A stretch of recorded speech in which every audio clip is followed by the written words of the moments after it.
A day in my life as an OFW dito sa Spain. Hola mga Mima! For today's video mga Mima, samahan nyo kami kasi pupuntahan natin ng isa sa murang bilihin dito sa Spain. So, ang lugar na to ay tinatawag nilang Pondo. Alam nyo, nagulat ako kasi ang dami nyong mabibili as in. Para siyang mini Baclaran or mini Divisoria. Bagsak presyo mga Mima. Natuwa ako kasi nandito lahat, gamit sa kusina, mga damit, sapatos, jacket, at lahat pa.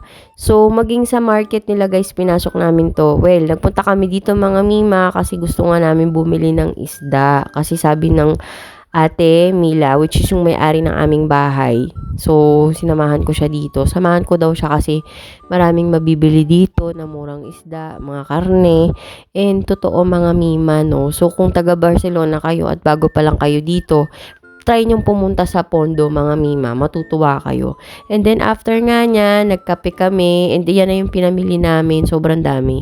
Ilang kilong isda din yan at iba't ibang klase.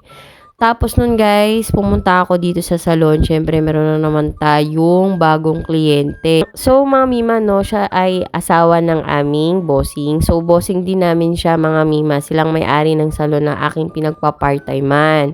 So, sumunod naman nun, Mima, isa pang kliyente. Nagpa-eyelash extension dyan, mga Mima, no?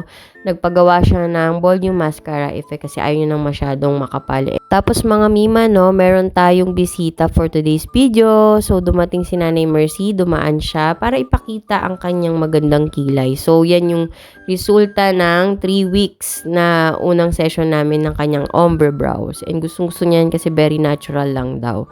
So, yun lang mga Mima. See you again in my next vlog. Bye-bye!